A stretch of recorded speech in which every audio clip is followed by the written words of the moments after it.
Ça ne sert à rien d'avoir une ville asphaltée, mais non assainie, malpropre, sale. Franchement, nous sommes aujourd'hui au rond-point FINA, où c'était les salongos spéciales avec le maire de la ville de Bunia, le commissaire principal Mbouiko Bosco. Alors, c'est pour interpeller aujourd'hui toute la population de la ville de Bunia à exécuter chaque samedi ses devoirs patriotiques, civiques, que c'est celui de rendre propre notre environnement. Le salongo, c'est un devoir civique. Les salongos, ce n'est pas une punition. Nous devons les comprendre et plus nous faisons les salongos, nos maisons, nos avenues, même notre ville sera de plus en plus propre, attractive, ce sera de plus en plus belle et c'est ce qui fera notre fierté. Alors nous appelons toute la population, surtout les jeunes aussi, qui sont à travers les avenues, le quartier.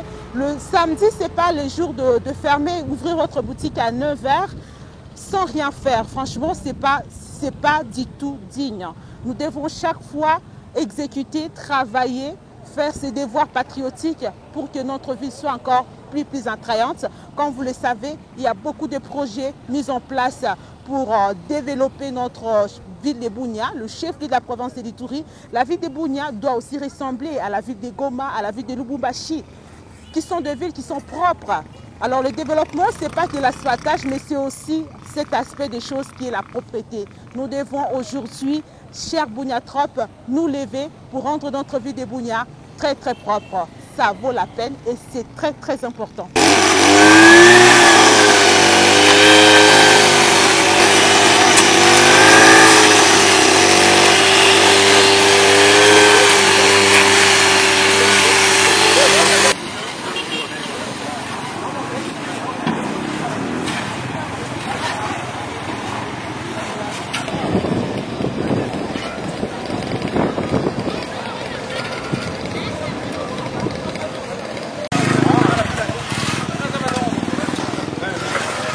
Nous avons pu nous-mêmes participer au salongo avec la jeunesse. Est-ce qu'on peut savoir pourquoi aujourd'hui vous avez souhaité venir aussi participer au salongo? Madame, vous savez, le salongo, c'est un devoir civique suite au constat fait par le gouverneur de la province, le lieutenant-général Uboya Kachama Johnny, qui a constaté que dans la ville de Bunia, la ville de Bunia est devenue très sale. Trop d'immondices. Il y a des herbes qui poussent comme des champignons. Et alors, dans le macadam qui a été construit, qui vient d'être construit dernièrement, les sables sont devenus chromes. Donc, c'est-à-dire la route est devenue sablonnée. Et c'est pourquoi il m'avait appelé pour me dire que je dois faire quelque chose. Et faire quelque chose, c'est pourquoi j'ai décrété ce samedi un salongo spécial. Le salongo spécial que j'ai décrété, c'est pour remettre la ville de Bunia dans sa belle robe. Et c'est pourquoi nous sommes venus. La jeunesse veut m'accompagner. C'est pourquoi aujourd'hui nous sommes ici. Nous avons commencé à travailler sur le rond-point de FINA jusqu'au Raobank. Et c'est un salongo spécial. Pourquoi c'est salongo spécial? Parce que ce salongo ici, on minimisait le salongo. Et c'est pourquoi moi-même j'ai voulu montrer un exemple. Et cet exemple-là, ça sera éternel ici à Bunia. Que tout le monde qui sache que le samedi, on doit travailler. Parce qu'auparavant, je ne sais pas si vous étiez dans la Deuxième République. Dans la Deuxième République, les salongos étaient obligatoires. De 6 h à 10 h du matin, on doit travailler. Et aujourd'hui, ici, à Bunia, c'est le contraire.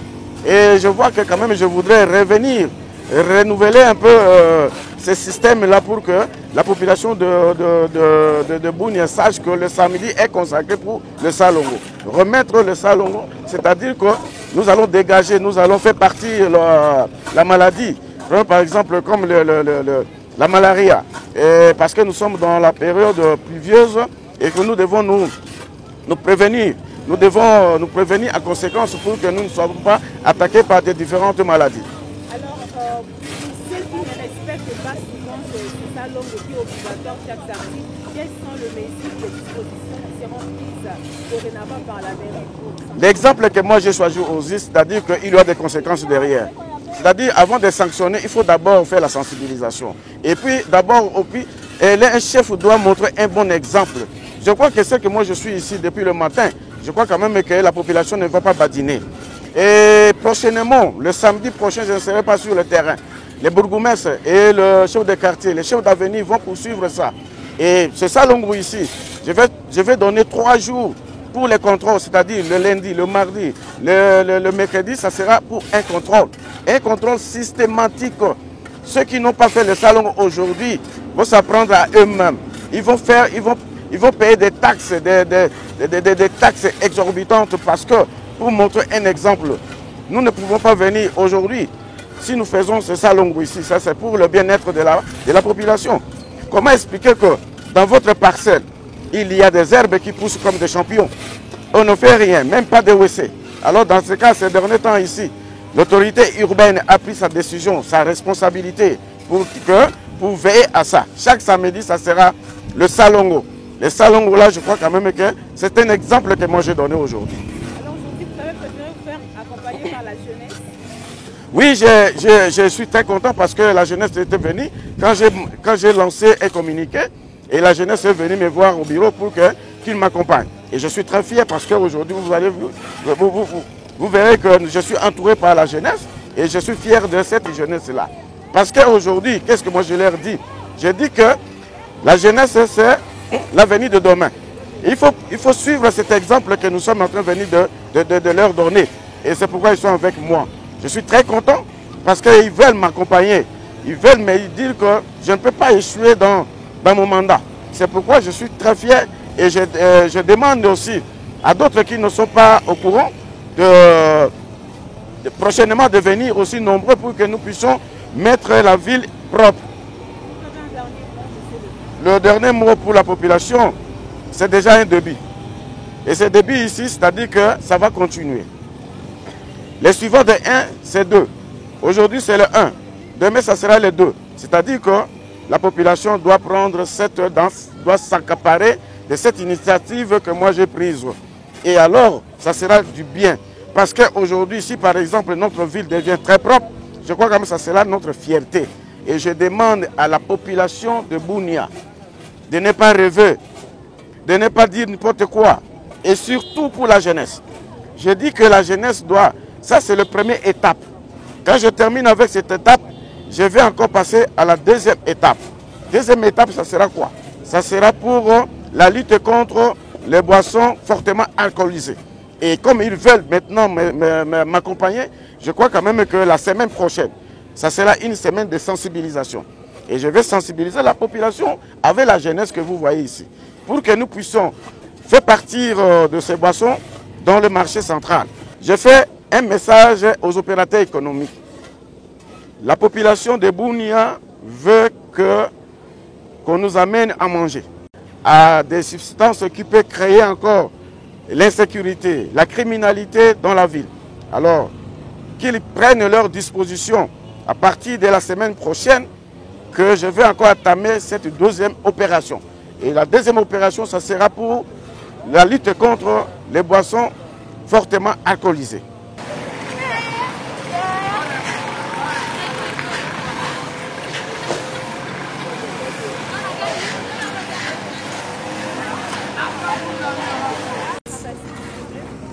Je m'appelle Jacques Pellet, je suis le président du conseil urbain de la jeunesse de la ville de Bunia. Alors aujourd'hui, on a vu la jeunesse venir massivement faire les salons accompagnés de l'heure de la ville. Qu'est-ce qui justifie votre motivation aujourd'hui pour les salons? Premièrement, d'abord, nous avons suivi les communiqués du maire de la ville qui demandait à ce qu'il y ait les salons dans la ville de Bunia. Raison pour laquelle nous sommes venus dans ce bureau, le voir, pour lui accorder notre appui, nous la jeunesse, parce que nous avons constaté à un certain moment qu'il est rapproché de nous. Nous sommes à une très fraîche collaboration. C'est comme ça que nous lui nous voulons encore soutenir cette bonne collaboration qui existe entre nous et les autorités politico-administratives. Nous sommes venus les voir et effectivement nous l'avons promis notre soutien. Et voilà, aujourd'hui vous allez voir que la jeunesse est arrivée, a répondu massivement à cet appel. Nous sommes venus faire le salongo parce que le salongo c'était d'abord un devoir patriotique. Les jeunes doivent comprendre, toute la population doit savoir ça. le salongo c'est un devoir patriotique où tout le monde est censé de le faire. Donc, nous avons dit, nous devons aussi contribuer à ce développement de la ville de Bunia à travers ce salongo ici. Alors, c'est pour aujourd'hui, comment vous allez devenir dans cette perspective? Non, non, chaque chose a le début et sa fin. Nous avons commencé aujourd'hui et je vous rassure que ça doit continuer.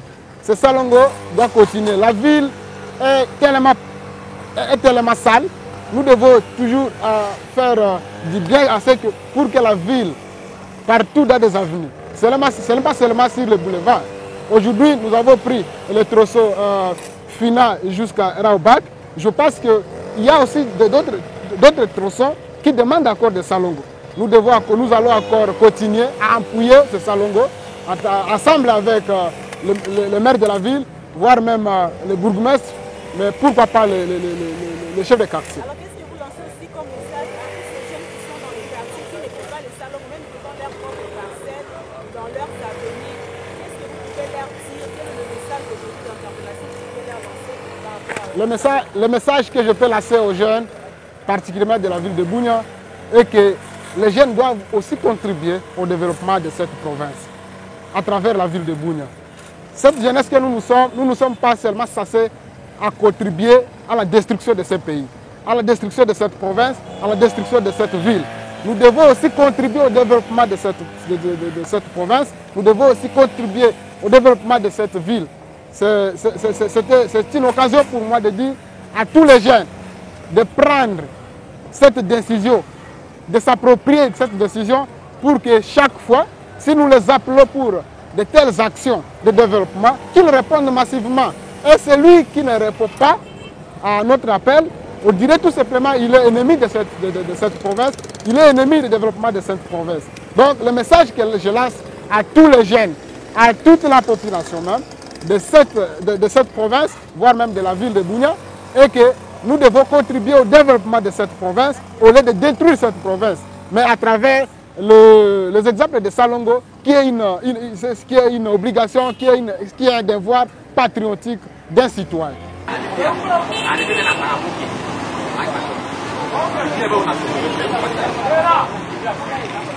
Ici, c'est moi qui ai donné les coordonnateurs de l'organisation Ville Propre Service. Alors aujourd'hui, vous êtes en appui par les maires de la ville par rapport au Salongo. Quel est votre message? Vraiment, notre organisation est très heureuse aujourd'hui parce que c'est une journée spéciale pour nous. Nous voulons d'abord féliciter l'initiateur de cette activité, à l'occurrence M. le maire, parce qu'il a compris notre cri d'alarme. Nous avons toujours crié, nous avons toujours déploré les faibles effectifs des assainisseurs dans la ville. Et aujourd'hui, vous voyez, avec cet effectif, ça a boosté et puis ça nous a motivé davantage. Et je félicite le maire parce que le maire a compris que même la logistique, vous voyez aujourd'hui, le nombre de bêches, le nombre de brouettes, de balais, ce sont des conditions pour rendre cette ville propre. Nous avons toujours dit qu'il faut un appui logistique conséquent. Merci monsieur le maire pour cette initiative, pour cet appui. Et aussi, je voulais remercier aussi la jeunesse. Je voulais remercier la jeunesse parce que la jeunesse a répondu présente à l'appel du maire de la ville. C'est une façon aussi peut-être de nous motiver davantage. Je comprends déjà que non, ça ne sera pas peut-être la dernière journée. On va continuer, on va pérenniser cette activité ici d'assainissement de la ville. Vraiment, je félicite monsieur le maire pour l'initiative, monsieur le journaliste. Et pour pérenniser cette activité, qu'est-ce que vous demandez encore une fois? Non, non, je pense que, vous savez, avec nos activités dans la ville, ce que nous venons de faire aujourd'hui là, si on laissait seulement 48 heures ou bien 3 jours passés, on verra qu'il y a encore plein de sable ici. Il faut que le travail soit continuel, les activités soient quotidiennes. Alors pour le faire, ça demande les moyens. Et pour avoir les moyens, ça demande l'esprit managérial. Et nous, on a à notre niveau, dans la ville propre service, on a proposé aux autorités provinciales même quelques initiatives pour financer ces activités. Jusque-là, le maire est seul devant le combat. Il est seul. Nous, on a tant souffert. Ça fait plusieurs années que nous souffrons sur le terrain. L'effectif que nous avons, c'est à peu près 10 personnes. Et côté ces jeunes gens ici qui travaillent aujourd'hui, ils sont plus de 50. Plus de 50. Mais nous, nous travaillons avec moins de 10 personnes. C'est ça la conséquence. Donc j'ai souvent dit à la population, il ne faut pas vous attaquer à la conséquence, mais il faut vous attaquer à la cause. Et aujourd'hui, vous voyez avec l'effectif comment le travail est aussi lourd, comment le volume de travail se pose. Ça demande vraiment un appui, même pas logistique, mais financier aussi. financier. Il faut qu'on regarde un peu dans le budget comment on peut appuyer cette activité. Aujourd'hui, notre ville est en train d'être asphaltée. Mais il ne suffit pas seulement d'asphalter, mais il faut entretenir l'asphalte. Si aujourd'hui les goudrons sont détruits vers l'aéroport, on a vu qu'il y a des cassures de goudrons. C'est à cause de non-assainissement. C'est parce que ces sables traînent, ça crée l'humidité et après ça détruit la bitume. Alors moi je trouve que asphalter, se féliciter pour la modernisation c'est bien, mais voir comment protéger cette modernisation, c'est ça mon problème.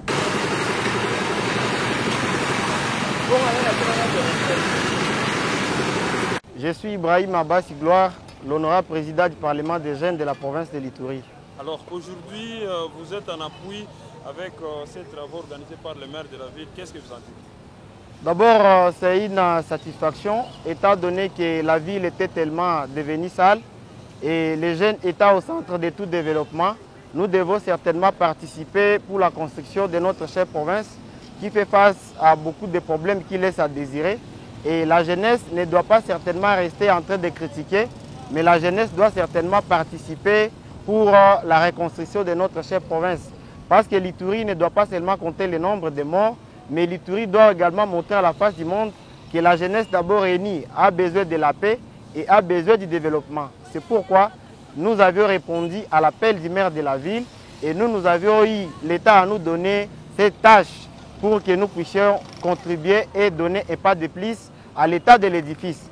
Parce que ce qui se passe en Ituri laisse à désirer. Et ceux qui sont au même moment victimes et ceux qui sont au même moment acteurs de tout ce qui se passe sont jeunes.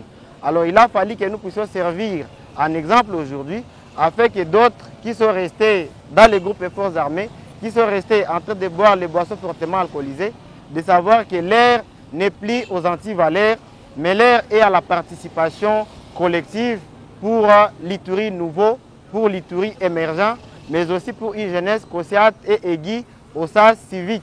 Étant donné que le Salongo, c'est un devoir patriotique et nous devons certainement y participer pour certainement également faire une bonne image à notre chère province de l'Ituri. Une dernière question, le maire annonce la semaine prochaine l'opération de lutte contre la vente de boissons fortement alcoolisées. Votre réaction? D'abord, en amont, nous tenons à saluer le maire de la ville parce que nous avions eu à rencontrer le maire de la ville. On a eu à faire l'état des lieux de notre chère province et plus de notre ville de Bunia où on a constaté qu'il y avait la vente de boissons fortement alcoolisées et il y avait également d'autres mots, également les chaves, et constitués majoritairement par ceux-là qui devraient en principe protéger et sécuriser cette jeunesse. Malheureusement, ils sont en train de contribuer aujourd'hui aux tueries à cette jeunesse parce qu'on est en train de leur donner des boissons fortement alcoolisées. C'est une initiative que le Parlement et également d'autres couches de la jeunesse, nous avions eu déjà à entreprendre. Et voilà le maire qui est réceptif aujourd'hui, que nous remercions et que nous saluons, a compris l'idéal.